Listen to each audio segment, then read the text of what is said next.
Hello mga kaidsi, magandang buhay. Ayan, isang mapagpalang umaga, tanghali, hapon at gabi sa ating lahat mga kaidsi. Ayan, excited na ba po ang lahat? Excited na po ako.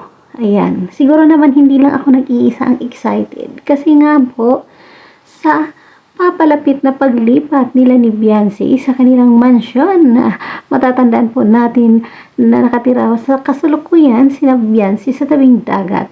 At yun nga ay delikado at nalingap nga ni Kalingap Harab at pinabahayan po na talagang hindi lang siya as in bahay kundi mansyon ito kung tawagin ng karamihan. At inanunsyo na po yan ni Kalingap Rab na bago po sila mag Hong Kong ay dapat mag ribbon cutting sila sa bahay or sa mansyon ni Beyonce para makapaglipat na sila. O di ba, good news? O di ba?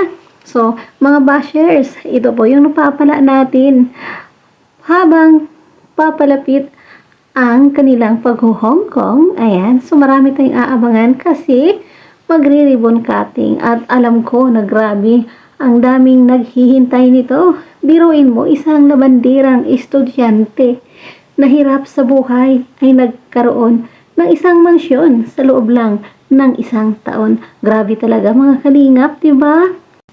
Dahil na rin po sa tulong ng Team Kalingap at syempre, Kalingap Rab at sa kanyang mga sponsors kasi binahanga din po siya ng mga mababait na sponsors. Biruin mo, dahil na rin sa pinakita ni Beyonce kaya napamahal ang sponsor sa kanya kasi talaga namang super bait at napaka-humble na bata.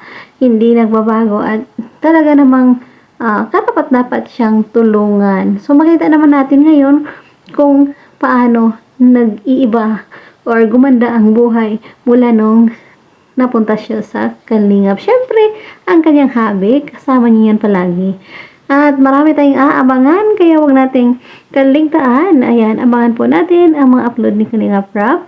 At syempre, subscribe natin si Kuya Paul Santos Matubang at Edna Vlogs, Chucky Tapia, at syempre, Kalingap Ido. At ako naman po ang inyong lingkod ay naglalambing na sanay mag-subscribe din kayo sa aking channel. Maraming salamat po!